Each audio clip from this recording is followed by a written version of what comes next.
Dani, ¿cómo estás? Leti, ¿qué tal? ¿Cómo le va? Bienvenido a Miguel Mirra.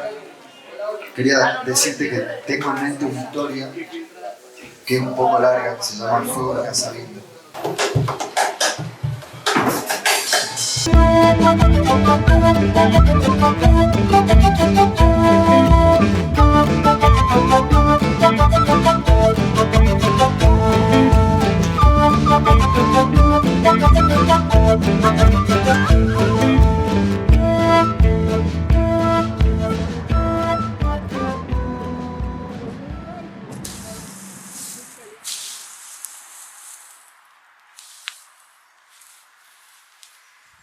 Lo conocí a Guillermo cuando vino a Jujuy a presentar Crónica de un extraño.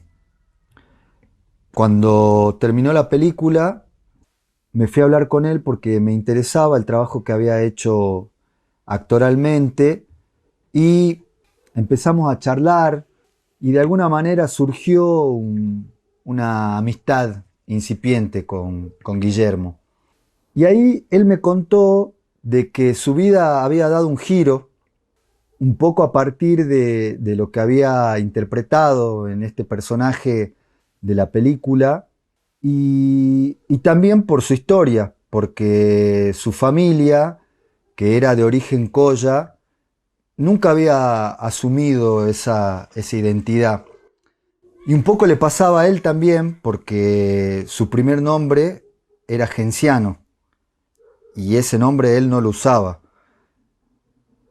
porque le sonaba como un poco Colla. Me contó que cuando era niño y vivía en Salta, alguien como él o como yo, con nuestras facciones, con nuestro color de piel, muchas veces era menospreciado. Y esto hacía también de que de alguna forma él, para refugiarse de esta situación, negara su condición y negara su origen, ¿no? En esas charlas que tuvimos, me contó que buscando su identidad y buscando de alguna forma su origen, se encontró con una novela de Héctor Tizón que se llama Fuego en Casabindo. Y que cuando la había leído le había impresionado mucho cómo el pueblo Colla había luchado por sus tierras en ese momento e incluso hasta dar la vida. Y hablaba de la novela como con mucho orgullo, ¿no? Sintiéndose parte de eso también, ¿no? Esto me llamó mucho la atención realmente porque se veía que había un interés muy fuerte en esa búsqueda. Un interés que me contagió a mí también, de alguna forma, y me propuse, a partir de las charlas que tuve con Guillermo, a realizar una puesta en escena, una adaptación de la obra de Fuego en Casabindo. Bueno, Guillermo ya no está más con nosotros y entonces me pareció de que era una buena forma de hacerle un homenaje a Genciano Guillermo Chávez, que bueno, ya no está más en este plano, como diríamos nosotros, ¿no? En el mundo andino. Hola, ¿qué tal? Muy buenos días. Estamos en la localidad de Yala, provincia de Jujuy. Esta es la casa que supo ser de Héctor Tizón, quien es mi abuelo. Es una casa que tiene muchos años, data más o menos de 1950. Ha tenido una serie de reformas, refacciones a lo largo del tiempo, pero es un lugar que realmente tiene mucha historia. Fue donde Héctor justamente escribió y se inspiró y tuvo su escritorio. Aquí en este lugar han venido diferentes escritores, artistas, políticos, así que bueno, la verdad que es un lugar que en sí mismo tiene mucha historia y mucho para contar. Este era por ahí el lugar de inspiración que tenía Héctor Tizón, en donde él se sentaba a trabajar. El escritorio Se levantaba muy tempranito y a las 9:30, 10 de la mañana ya había terminado su producción del día y se dedicaba a hacer otra cosa, que con esa constancia le permitió tener diferentes trabajos muy exigentes, como el de abogado y magistrado, y continuar con su obra literaria. Yo he tenido una relación muy cercana, con la cual hablábamos y compartíamos muchísimo. Veníamos aquí los fines de semana, bueno, íbamos a pescar, diferentes cosas, digamos, de que compartíamos con él, tanto en el diario, y cuando fui creciendo también con otro tipo de conversaciones, tanto desde el punto de vista político. Era una persona de que siempre estaba muy conectado, sabía muchísimo y para mí la verdad me gustaba mucho escucharlo, y bueno, plantearle cosas, ¿no? Héctor vivió acá de muy chico, cuando en los primeros años nació en el tren, así que llegaron después a la estación de Yala, donde su padre, mi abuelo, era jefe de estación. Y Yala era un lugar que dependía todo del ferrocarril, y ya cuando terminó la primaria tuvo que emigrar a Salta para estudiar. Así que esa fue una época. Y después volvió ya siendo abogado, después de los 50, en los años 50, y al poco tiempo se casó con mi vieja y compraron esta casa. Y él trabajaba y escribía los fines de semana. Eso fue durante muchos años, casi siempre, hasta que fue juez después. No había una disociación en eso, porque una alimentaba a la otra, es decir, el trabajo de abogado, después el trabajo de juez, tenía mucho que ver con el trabajo de los libros y las charlas con la gente, el intercambio con la gente, conocer, donde no era extraño conocer cosas que digamos que después él las mostraba en los libros, más las mostraba cuando charlabas con él, era mucho más. Vos veías que el abogado, el escritor, el juez y las novelas o los cuentos eran el mismo. Siempre decía, nosotros somos del Alto Perú, y él, de haber conocido México, de haber estado allá, de haber convivido, él sintió cómo vivía en una tierra que era muy similar a aquello, es decir, una tierra en donde convivías con lo indígena, convivías con una forma de ver el mundo que era totalmente diferente a cómo se le ve en el puerto. Y él tenía esa convivencia y creció con eso, y creció en este medio. Y bueno, aquí en Jujuy, y el trabajo de abogado, el intercambio, fue político también, o sea, también anduvo por la provincia, se movió, o sea, lo que se ve en sus libros es lo que era él, digamos, y de lo que él hablaba, y cómo él hablaba. Aquí estamos viendo algunos de los libros más importantes de Héctor Tizón. Aquí, por ejemplo, El hombre que llegó a un pueblo, que en lo particular es la obra de que más me ha gustado a mí. Aquí tiene una dedicatoria para mí, de que, bueno, son esos recuerdos tan lindos que tengo. Otro libro, A un costado de los rieles, de que, bueno, sin lugar a duda el ferrocarril ha sido clave, digamos, en la vida de Héctor y también en su literatura. Hay que recordar que Héctor era hijo del jefe de estación de aquí de Yala, don Viriato Tizón. Y bueno, Yala, como tantos pueblos de nuestro país, es una localidad que ha nacido a raíz del ferrocarril. Así también de que, por ejemplo, está La mujer de Strasser, también una obra muy ligada a la obra del ferrocarril. Y bueno, si me preguntan a mí, yo estoy seguro de que Héctor, cuando la escribió, pensaba aquí en el puente del ferrocarril de Yala. Tierras de frontera, también mostrando los contrastes de nuestra provincia y nuestra puna. El cantar del profeta y el bandido, una obra también realmente extraordinaria, de que cuenta la riqueza de nuestra tierra norteña. Y por último, Fuego en Casabindo, que ha sido una obra realmente trascendental para la literatura de Héctor. Ha sido realmente un punto de inflexión en su carrera literaria. Sobre Fuego en Casabindo, la primera experiencia es que es una lectura extraña al menos para mí, para este tiempo. La estructura de la novela está súper estudiada, investigada y está muy bien que así sea, pero la experiencia de la lectura es difícil de compartir, porque incluso uno puede ser una lectora muy ansiosa e ir hacia adelante, decir, voy a adelantar 20 páginas para entender lo que estoy leyendo ahora, capaz que lo entiendo, y perderse aún más.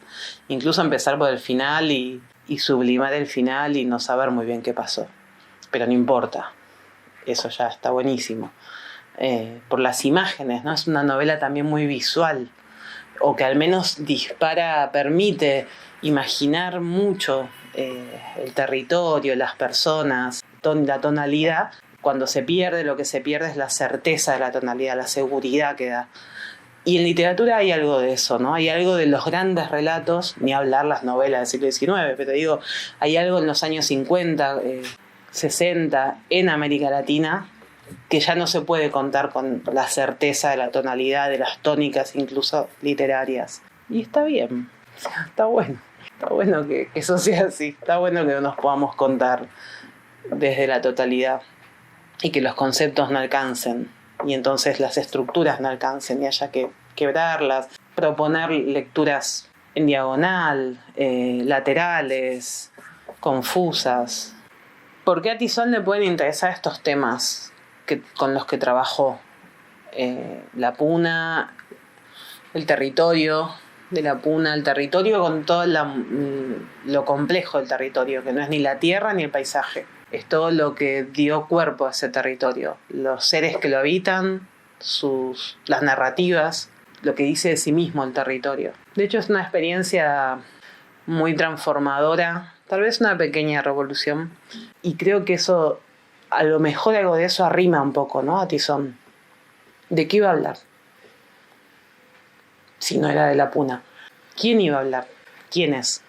Pero ¿quién iba a posibilitar el diálogo? Incluso a nosotros que no estamos ahí, que no pertenecemos. ¿Cómo dialogar con esos territorios? De la misma forma que cuando vuelve el exilio, la pregunta que él tiene en sus libros siempre es por ese desplazamiento, por volver, por irse. ¿Qué se mantiene en la vuelta? La casa, por ejemplo, ¿no? Novela que refiere a la casa, al hogar, a volver a lo propio. Si antes era la puna en un territorio, como territorio de referencia y de pertenencia, después el exilio también fue una pregunta a la que volver, como algo que no se puede borrar por el retorno. No es que se borra, ¿no? Te atraviesa. Y creo que lo más honesto, o lo que a mí me gusta imaginar, es que tenía que ver con la franqueza, con lo único que podemos decir con franqueza, que es de lo más cercano. Si no es ficción, y esto es raro porque es literatura, pero una ficción mentirosa. No sé. Me gusta pensar que va por ahí.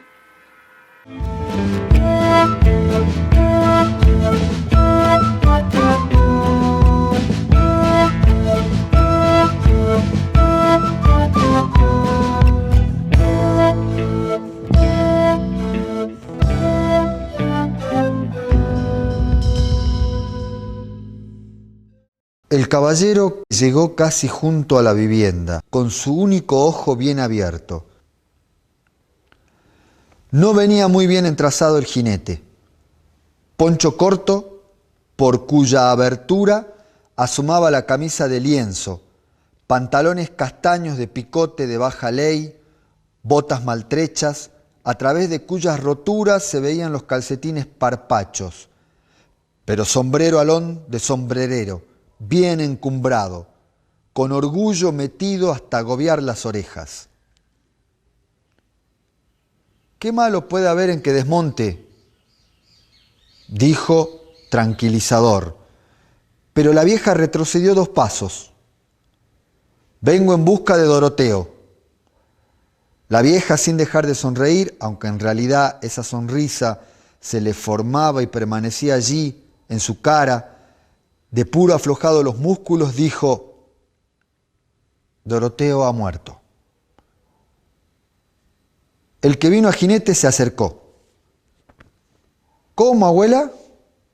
Pero si lo he visto ayer nomás. La vieja entró a la vivienda, demorando en recorrer desde el lugar donde estaba hasta la puerta varios minutos. Luego volvió a salir de un barriño mugroso que no cesaba de temblar en su mano y ofreció de beber algo al visitante, diciendo al mismo tiempo: se ha muerto el Doroteo.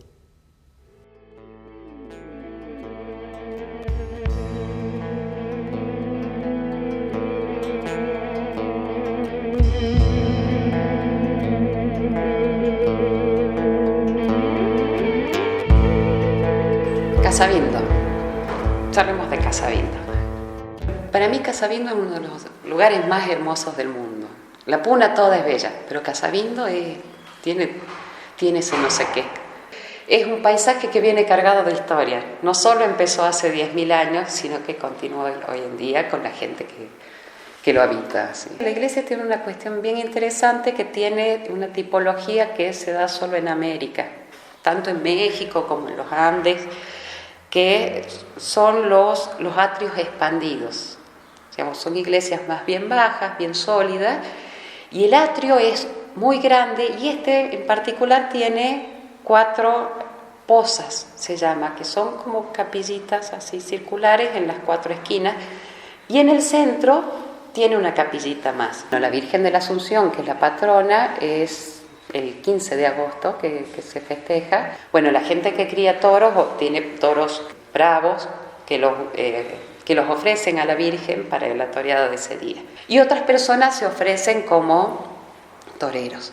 Las personas que viven allí no es que estén manteniendo la tradición, están viviendo y ellos se organizan para sus fiestas. Es la forma en la que ellos son felices, digamos, armando y organizándose. Y es gente que trabaja muchísimo y son bien alegres. Casabindo tiene una historia muy antigua, con 10.000 años antes de Cristo. Digamos, la historia es larguísima en Casabindo y está todo en el paisaje. A mí me gusta mucho el paisaje y aprender de la gente cómo reconocerlo.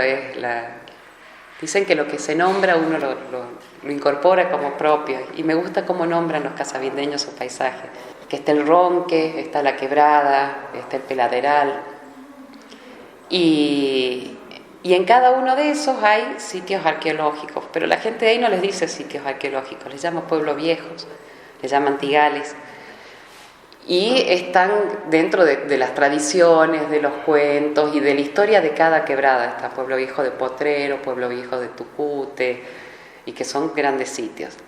La gente de Casabindo sabe muy bien, digamos, que son elementos arqueológicos y que tienen mucha importancia. Entonces vamos descubriendo junto con ellos dónde están, de qué época son, y se reconocen su antigüedad, y para ellos son lugares importantes y que tienen peso simbólico en el paisaje. Después, cuando uno va caminando, otra cosa que destaca son las obras agrícolas. Todas las quebradas tienen muchísimas andenerías, y algo que es más difícil de ver pero que es igual de importante son todas las obras de riego. Hay quebradas donde la toma de agua está en la zona más alta y lleva agua por una quebrada y después la pasa a otra, y cuando uno se para y ve los paisajes, todos los faldeos llenos de andenería, todo eso tiene que ser regado. Entonces digamos, el trabajo que ha tenido para que esa zona tenga una producción agrícola implica un gran conocimiento del medio ambiente, de los ciclos de lluvia, de los ciclos del agua, de la tecnología agrícola, sino que hacía falta mucha gente Ya desde el año 500 después de Cristo ya están asentados pueblos sedentarios, con agricultura, con cerámica, y aproximadamente para el 1300 ya hay un desarrollo de sociedades complejas, digamos, sociedades que abarcan no solo el territorio de la Quebradita o del sector cercano, sino que abarcan grandes áreas. Por ejemplo, en La Puna había, hasta ahora se viene definiendo que había dos grandes grupos. Uno eran los chicha y los otros eran los casabindo cochinoca. Entonces pensemos en una Puna que albergaba grandes pueblos con mucha población, que tenían toda el área agrícola funcionando y con mucha gente para trabajar eso, no es solo para sembrar y cosechar, sino para mantener, para construir, limpiar, mantener todas las redes de riego. Entonces pensemos en una Puna llena de gente, que ahora eso se lo percibe como un lugar vacío, inhóspito, improductivo incluso, digamos, donde solo tienen sentido las producciones mineras. Pensemos en una Puna que podía vivir de la agricultura, del pastoreo y sostener mucha gente. Particularmente Casabindo, que tiene condiciones de quebradas con agua todo el año, tiene unas quebradas, digamos, que dan cierta protección, que permiten la habitabilidad. Entonces tenía una concentración de población importante. Y en los restos arqueológicos encontramos cosas que venían desde Chile, que venían desde la zona de las selvas occidentales, o sea, hay barbas de moluscos que vienen desde el mar, hay plumas de aves de la selva. Este intercambio este-oeste era como muy fluido, y cuando llegan los incas también empieza a ser muy fuerte el norte-sur, aparecen cosas de la zona de valles calchaquíes o cosas que podrían estar viniendo de sectores más hacia el norte en Bolivia.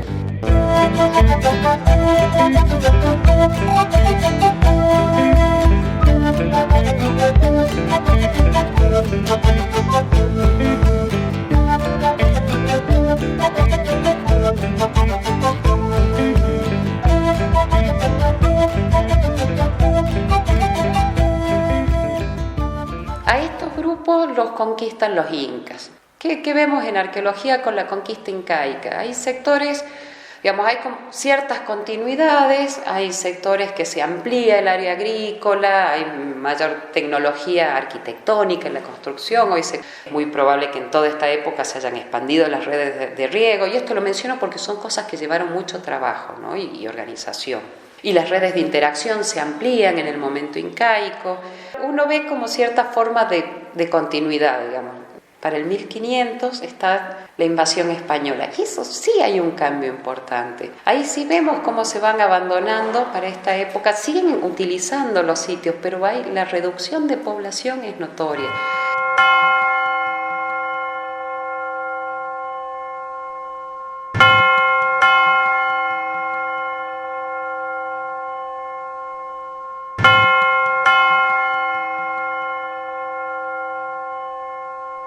Entonces, entre las batallas, entre que se desarticula todo el sistema de interacción con el que se accedían a distintos bienes, grano, sal, papas, comida, alimentos y en cantidades. Digamos, con la conquista lo primero que sucede es que se desarticulan todas estas redes de interacción. Entonces hay un montón de elementos de alimentos a los que ya no hay más acceso. La población tiene una reducción. Había que calcular que de cada 10 personas que se conocían, 7 murieron en esos años, pongámosle 50 años.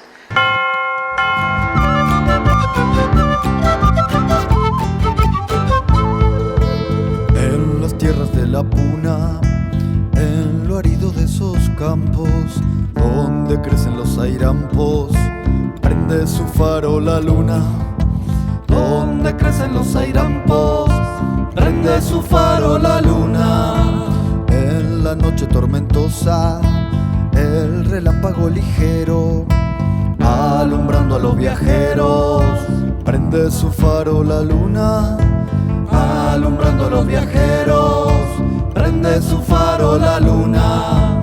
Rojo fuerte tras sus montes, en la tarde los celajes iluminan los paisajes y sus amplios horizontes. Iluminan los paisajes y sus amplios horizontes.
Escuchanos 92.1 en vivo www.lavozdelcerro.com.ar.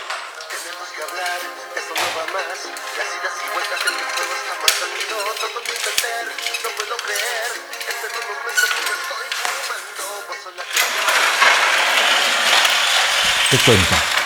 Doroteo pelea en Cochinoca y en la batalla de Quera, donde los puneños son totalmente derrotados.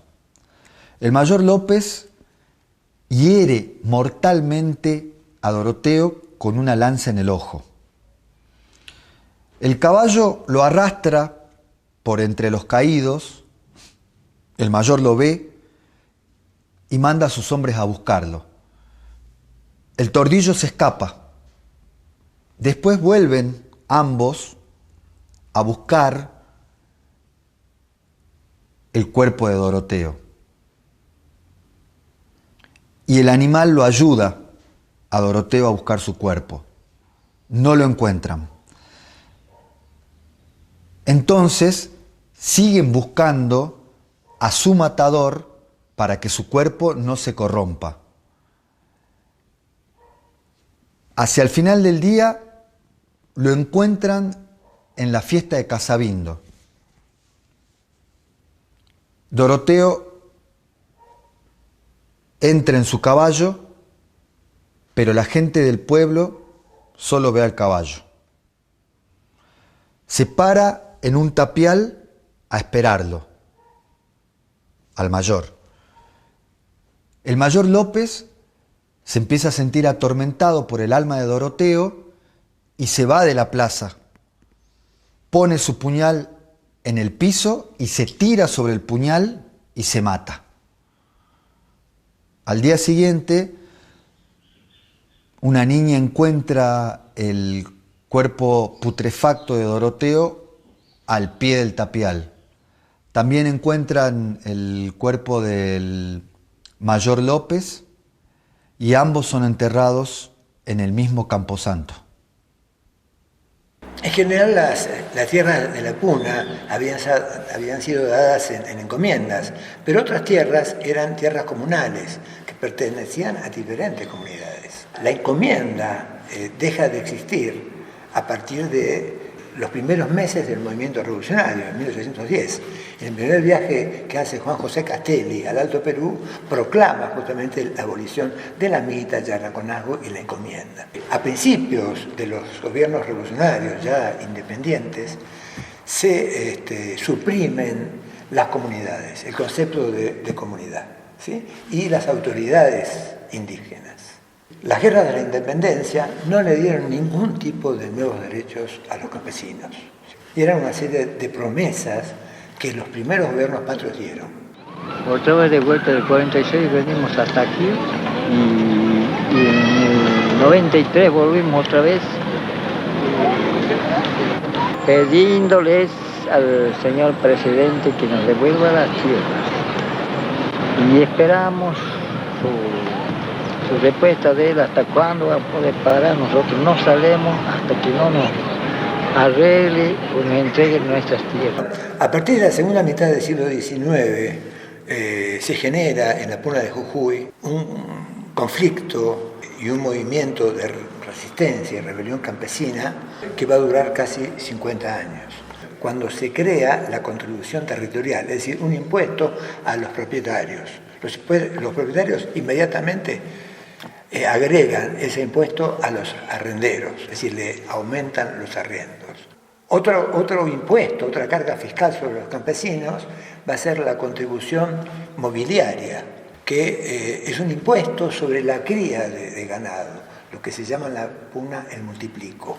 Estos impuestos eran licitados a particulares, es decir, los recaudadores son particulares, y en general son los mismos propietarios. Entonces el propietario es recaudador fiscal, en muchos casos es comandante de la Guardia Nacional, comisario, juez de paz. Y los campesinos poco a poco se organizan, competitorios al gobernador, y fundamentalmente cuando aparece un líder campesino de las cercanías, que también era arrendero de los camperos, Anastasio Inca. Anastasio Inca es un líder campesino que recorre la Puna para que los campesinos no pagaran más los arriendos, para que mostraran los propietarios los auténticos derechos sobre las tierras. ¡Ahora si no se mueve más! Bueno. ¡Sí! ¿Qué pasa? ¿Se está moviendo? Vamos a hacer una cosa. Le voy a pegar un cabezazo con impulso. ¿Sabe cómo es? Lo pongo ahí, le torzo la cabecita. No, mejor le pongo ahí, lo hago ahí, le hago. ¿Lo tiramos? ¡Sí! ¿Le saco la cabeza? ¡Sí! A la una, a la dos y a la tres. ¡Ya! Bueno, le tiramos la cabeza al pozo. A la una, a la dos y a la tres. ¡Listo! Se acabó. No hay más fantasma ni diablo. 1874, ya los campesinos tienen armas de fuego alzados en contra del gobierno, comienzan a tomar Yavi lo ocupan 3 veces. En estos combates y refriegas hay muertos y muere en uno de estos combates Anastasio Inca. Entonces pasa a liderar este movimiento Laureano Saravia. ¿Sí? Saravia organiza a los campesinos y llegan a tener un movimiento más o menos importante de 800 hombres, armados en su mayoría con hondas de pastor, tenían una puntería infalible de todas formas, y 200 a 300 armas de fuego.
Ahí nomás tiene que entrar el otro más. Claro. Ahí nomás.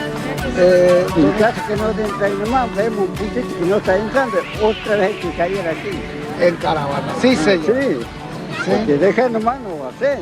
Así es. Tantos años luchando, no vamos a acabar de la lucha, no, algo tiene que hacer. Saravia toma Santa Catalina y allí matan a más de 30 personas. En las cercanías de Santa Catalina, en Minas Azules, lo que se conoce históricamente como el chancamiento de Minas Azules, porque los matan a pedradas, ¿sí?, a los vecinos más o menos más importantes del pueblo.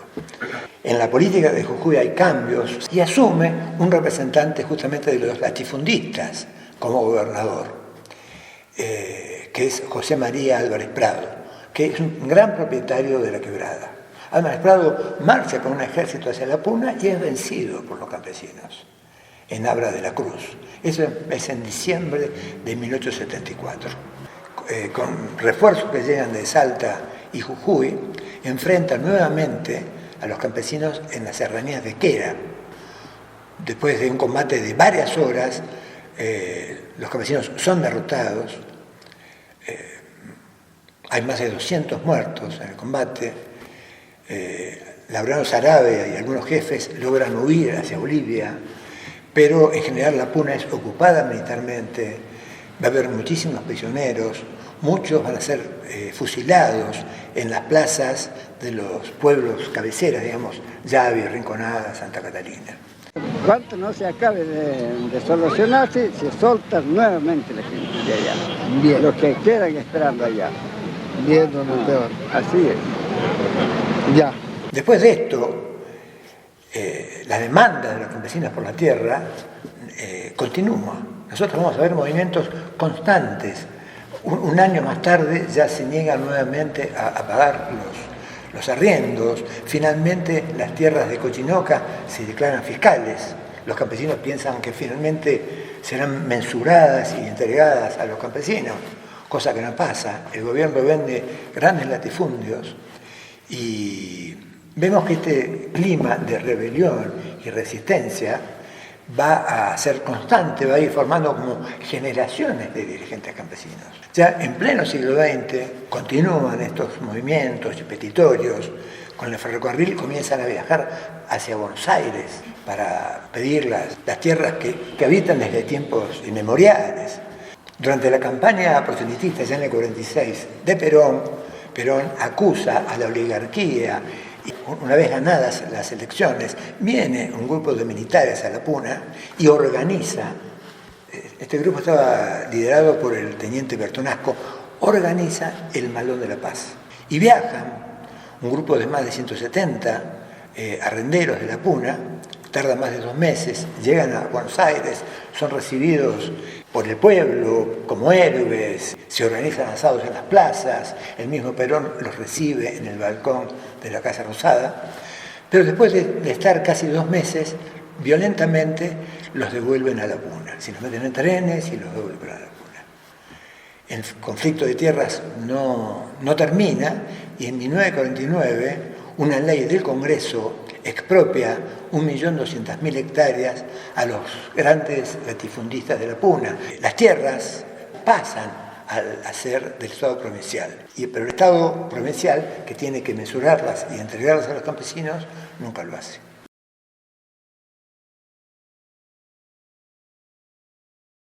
La derrota de la rebelión en la batalla de Quera significó como un punto de quiebre en cómo iba a estar dada la cuestión de la tierra y el modelo económico que se iba a llevar adelante en esta parte de Argentina, pero también del país. Al ser derrotados los sublevados en la Puna, ganan los terratenientes y se expulsan a los pueblos originarios de esas tierras.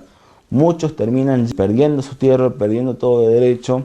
Por otro lado, los terratenientes terminan todas esas tierras vendiéndolas a otros capitales británicos, alemanes, que terminarían formando los ingenios azucareros de la provincia.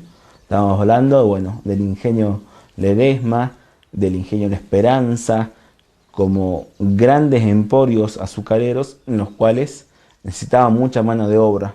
Entonces, a través luego de estas derrotas y la expropiación de las tierras de los pueblos originarios y todas sus demandas ser derrotadas físicamente, hacen que toda esa población, que recordemos era cerca del 80% de la población de la provincia viviendo en esa zona de Jujuy, terminaron yendo a ser la mano de obra barata o semiesclava de los ingenios azucareros. Poco después de los ingenios azucareros también empiezan a haber todos los emprendimientos mineros. Una de las minas más grandes y emblemáticas acá de Jujuy es Mina del Aguilar, que también es parte también de diferentes capitales extranjeros que fueron cambiando de mano hasta el día de hoy. ¿Cuál es la cuestión? Si bien fue una derrota física y una masacre la que vivieron, dejaron una cuestión de pelearla y rebelarse frente a eso. Y aunque fueron derrotados, todas las comunidades originarias pasaron a ser parte de una nueva clase obrera, que daría también nuevas batallas, con nuevos métodos y nuevas fuerzas.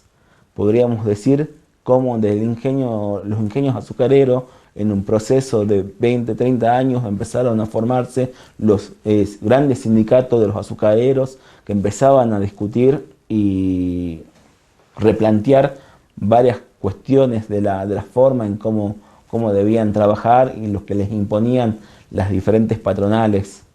Ese es otro proceso que también dio lugar al sindicato combativo de Ledesma durante la década del 60, del 70, el Aguilarazo en la mina del Aguilar, que fueron grandes procesos de lucha de los trabajadores mineros que eran descendientes directos de estas comunidades originarias que se habían rebelado. Y esas tierras naturalmente se le tienen que devolver a sus dueños, porque a pesar de la derrota de lo que significó la batalla de Quera, siguen los descendientes.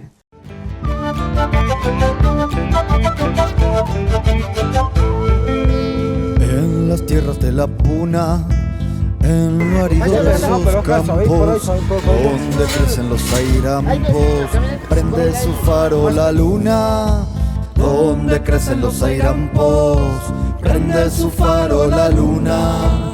En la noche tormentosa, el relámpago ligero, alumbrando a los viajeros, prende su faro la luna. Alumbrando a los viajeros, prende su faro la luna. Rojo fuerte tras sus montes, en la tarde los celajes, ilumina los paisajes y sus amplios horizontes. Ilumina los paisajes y sus amplios horizontes.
Decía Genciano: he estado partido, a un lado el blanco y al otro el colla. Durante mucho tiempo el blanco mataba al colla que estaba oculto dentro de mí. Mi alma colla vagaba buscando un cuerpo antes de que la muerte llegue. Mi mayor López interno vivía atormentado por el alma de ese colla que él estaba matando. Mi obra trata de eso y termina con un encuentro. El colla encuentra su cuerpo, pero lejos de morir, revive.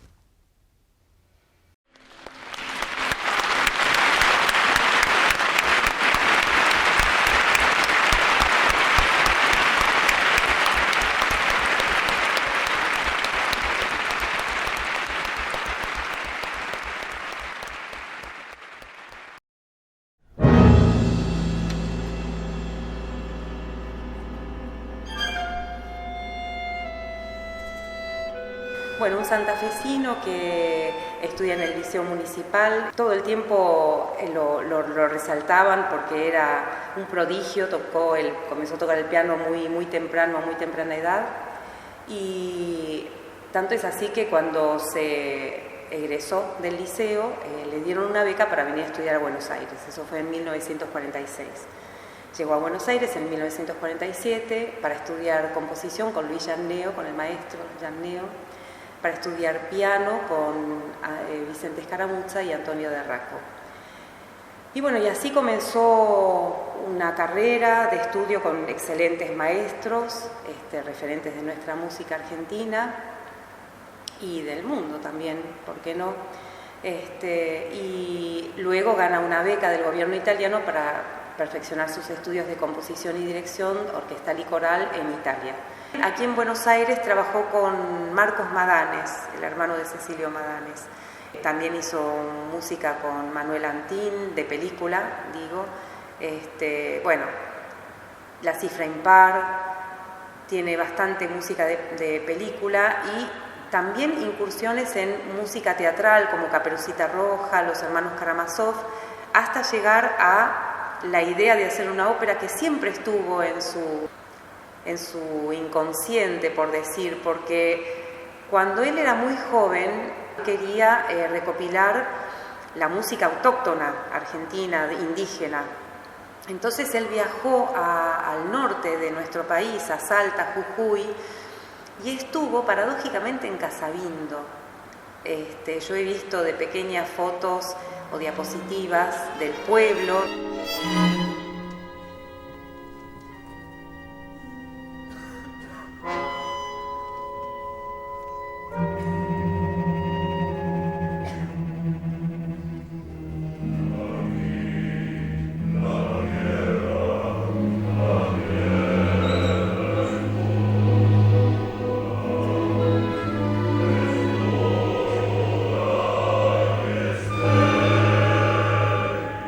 Bueno, papá estuvo en la corrida de toros, estuvo recopilando la música autóctona, porque a la vez como gran compositor y gran estudioso, él admiraba a Bartók y a Kodály, que eran dos músicos húngaros que hicieron lo mismo, que fueron por su país a recopilar la música autóctona. Bueno, así llegamos a la idea de la ópera. Digo la idea porque lo conecto con Casabindo, con el pueblo, y elige el libro de Héctor Tizón, Fuego en Casabindo. La verdad es que la sugerencia de hacerlo sobre ese libro fue de mi madre. Mi madre era una persona también increíble, amante de la filosofía, era profesora de filosofía y pedagogía. Y le llega a sus manos el libro de Tizón, de Casabindo, y entonces, bueno, va corriendo a mi padre a compartir eso y papá dice, este va a ser el tema de mi ópera, esto va a ser mi ópera, Fuego en Casabindo, y le voy a poner el mismo nombre. Bueno, así, claro, tuvieron que comunicarse con el escritor, con Héctor Tizón.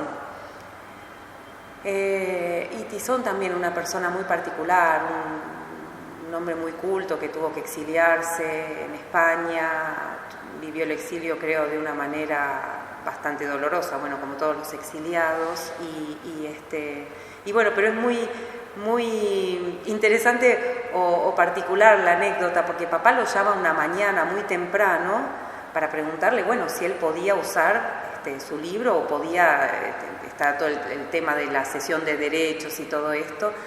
Entonces, bueno, tenía el deber de preguntarle si podía darle los derechos para hacer la ópera, solo que no le mencionó que era para una ópera. Entonces, cuando le pregunta, Tizón le dice, mire, este libro tiene muchas ediciones, yo creo que no le va a convenir hacer una edición más. ¿Para qué lo quiere editar? No, pero es que no lo quiero editar, yo lo quiero como argumento de mi ópera.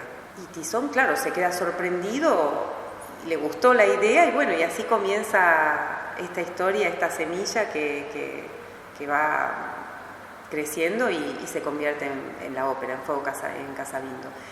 Enseguida tiene que buscar obviamente los libretistas, o un libretista, porque se necesita el libreto, se necesita una historia conductista sobre la cual él pueda hacer la música, y también convoca él a Eduardo Robner y Bernardo Carey. Con la sola visión de un ojo, como un gigante, entró nuevamente en combate, bajo la lluvia de plomo y ruido de tercerolas.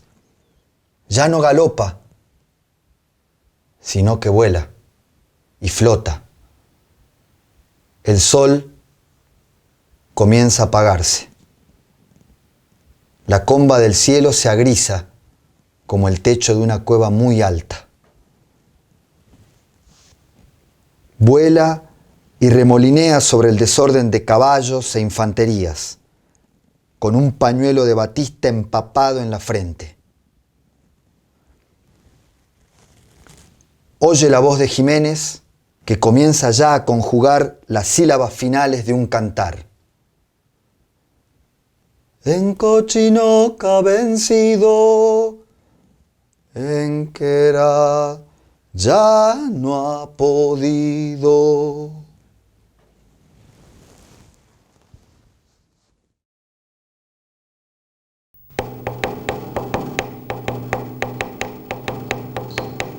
Al ver en la inmensa llanura a nuestros hijos luchando, ruedan por nuestras mejillas el llanto. La paz está ya perdida. Dios proteja a nuestros ángeles. ¿Qué será sino de ellos?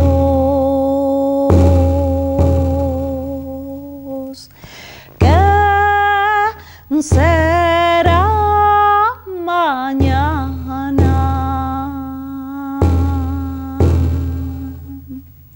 Suspiros del alma invaden nuestro hogar.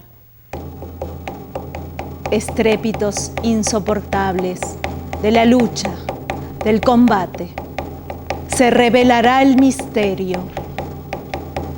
Caminos de la muerte.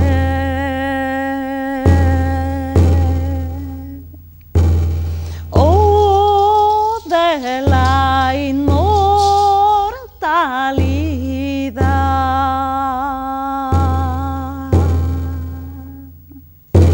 El cisne no guía la barca, el buitre empuña la lanza, hervidero de querubines armados, ángeles guerreros, palomas degolladas por la pólvora.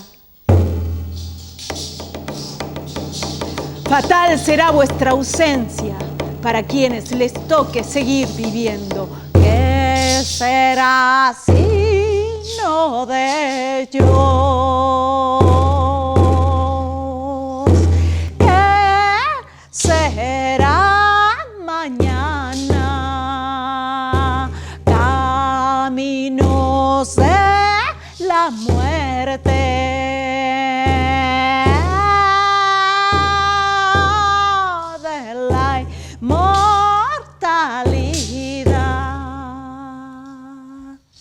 Fatal será vuestra ausencia para quienes les toque seguir viviendo.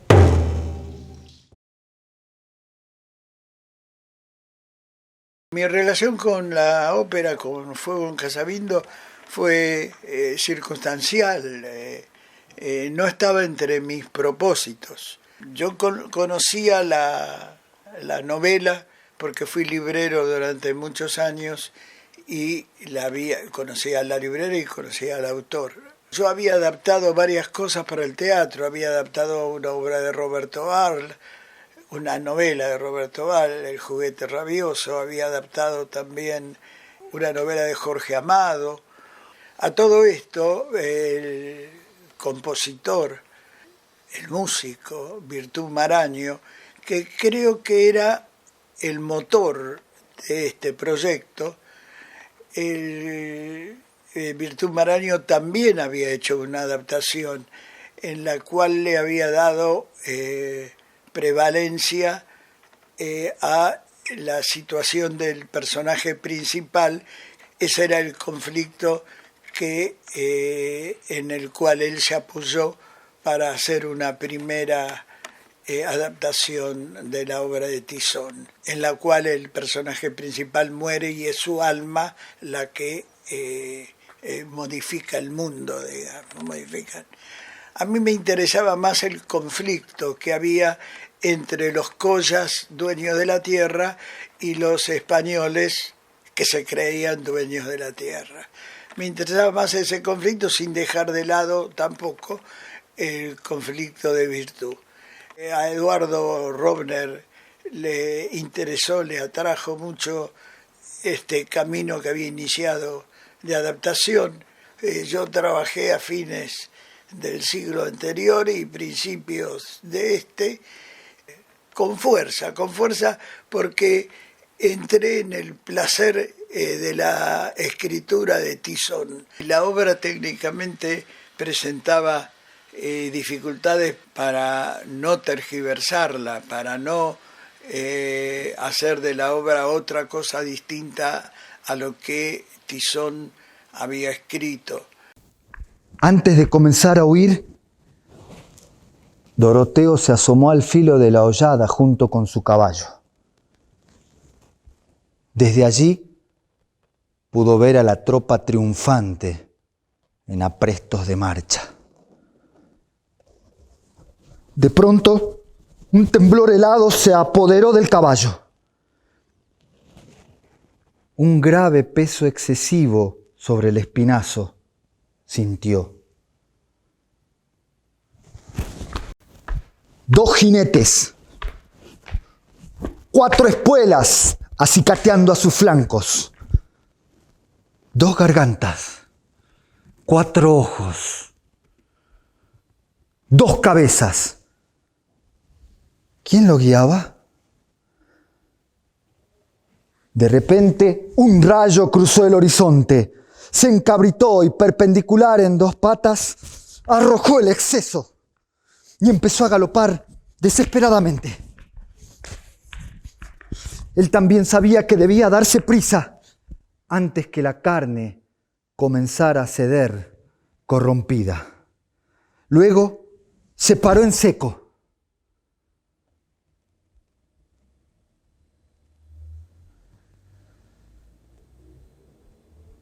Y empezó a volver, acatando el rigor de las bridas.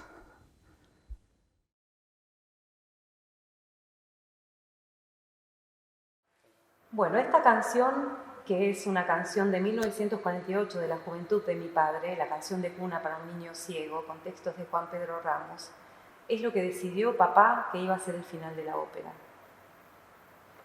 Original para canto y piano.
Un campo de batalla iluminado por la luz de una luna invisible.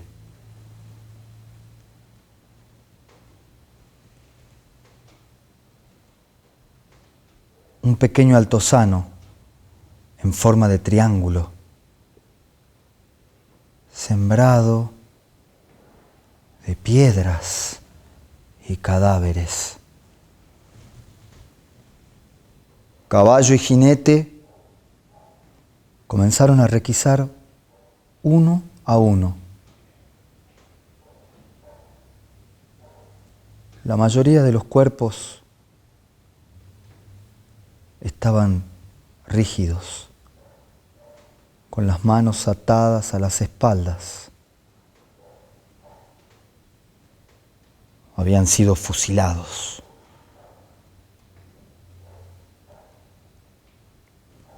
Un viento frío absorbía el hedor que el cuerpo exhala cuando el alma huye.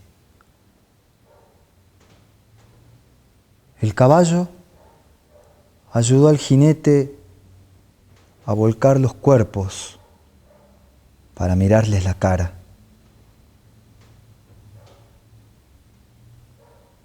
Ninguno era él. Caballo y jinete comenzaron a llorar abrazados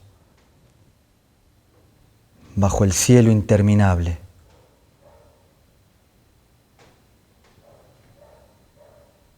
No estaba allí.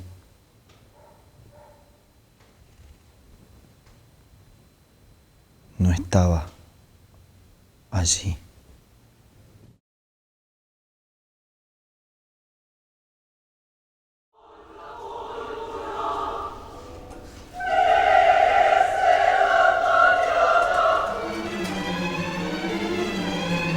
La puesta la dirigió Alejandro Tantanian y Tantanian lo hizo más abstracto. No tiene la carnadura que, pese a su estilo florido, tiene la novela. La novela tiene una carnadura, quizás incluso el estilo florido de la novela, el estilo barroco que tiene, quizás al revés, le da una puntualidad que la puesta no le dio. Una puntualidad en cuanto al lugar, al lugar en que se desarrolla, en cuanto al momento histórico en que se desarrolla. Yo vi solo el ensayo general, cuando estoy habituado a estar desde el primer ensayo hasta el último de mis obras de teatro. En este caso no, había una estructura muy férrea en el Teatro Colón.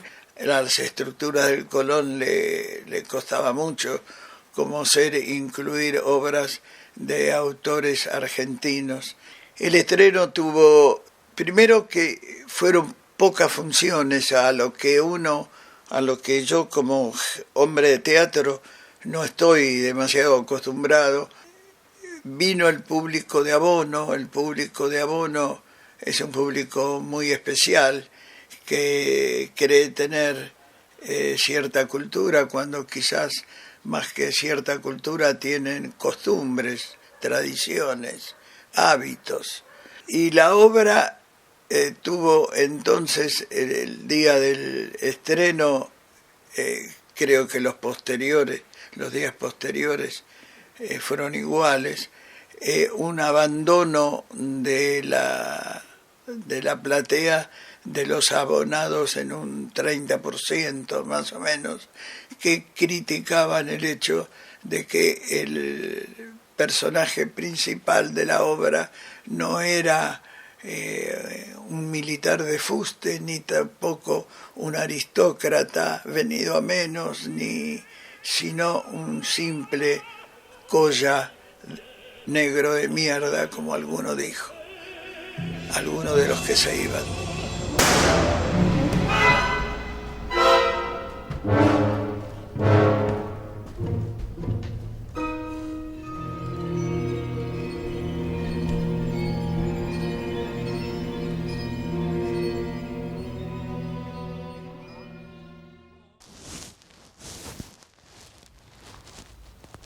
Indio del demonio, ¿Qué haces ahí?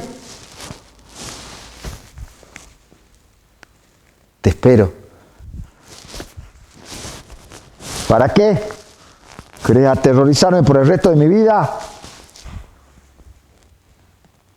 No es mi presencia la que te estremece. ¿Querés que vuelva a matarte? ¿Y cómo va a ser para matar a un muerto? Preparé 10 balas de plomo que te van a reventar desde la uña del pie hasta el último pelo. ¿Proba? Mi cuerpo, como el viento, es indestructible y no puede ser penetrado por tus sangrientas balas.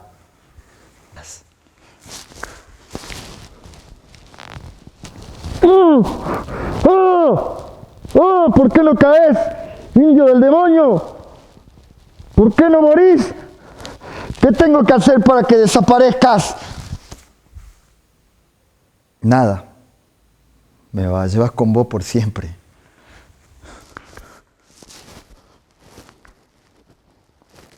¿No vas a matarme?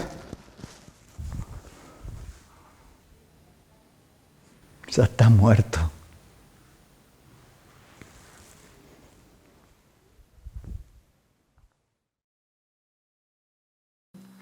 Soy mi alma viva, una sombra más allá de mi cuerpo, una música profunda de compases apagados.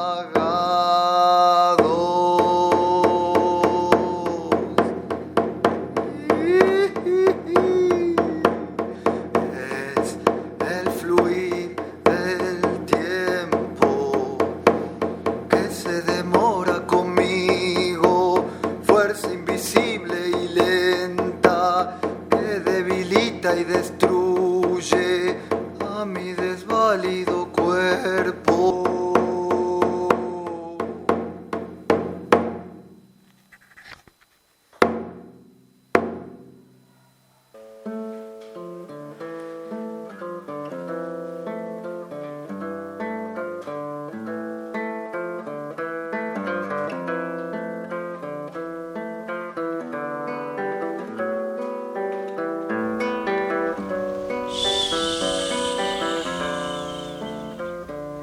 Muscuy, guagua, muscuy.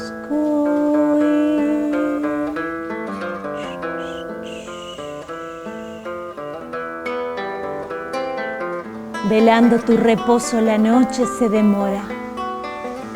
Muscuy, guagua, muscuy.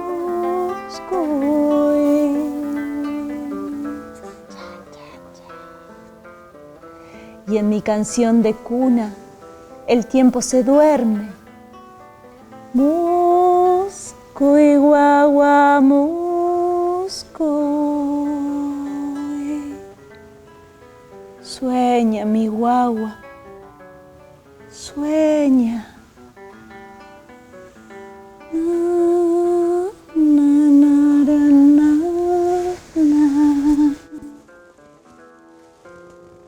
Mañana con el día, las estrellas partirán a encender otros sueños, a encender otros sueños. Y el resplandor del alba se apagará en la sombra de tus ojos abiertos. Mañana, con el día,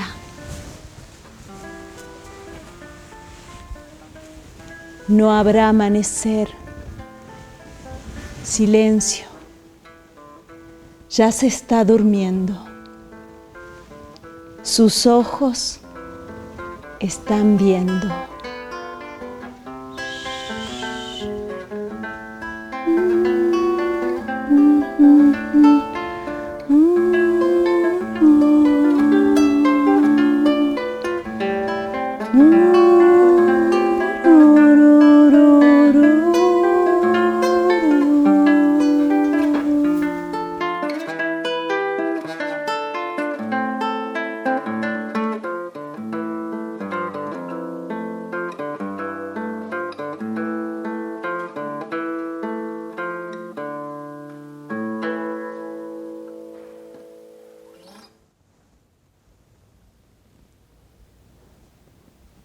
alcancé el borde del paredón. Desde allí pude ver al caballo que me llamaba parado en 2 patas. A lo lejos, una extensión interminable. Cuando me disponía a saltar, sentí como que mi cuerpo ya no existía. Ya no había claridad ni oscuridad. Sin embargo, pude ver el fuego de una hoguera inmensa que llegaba hasta el cielo. A lo lejos, un árbol en la llanura y en el cielo, miles de caballos galopando. Y eso fue lo último que vi antes de saltar. Recién al día siguiente, un niño que estaba jugando al tejo encontró el cuerpo muerto y descompuesto de un hombre al que le faltaba un ojo, tirado en un zanjón junto al tapial de la iglesia. El caballo huyó galopando sobre la estepa abierta, galopando sobre el suelo duro. La gente veía solo al caballo y no al jinete galopando. Luego la procesión continuó y la Virgen fue encerrada. El alma de Doroteo galopa libre por la puna. ¿No lo han visto? Allí, donde hay un colla. ¿Seguro que no lo han visto? ¿No lo han visto? ¿No lo han visto?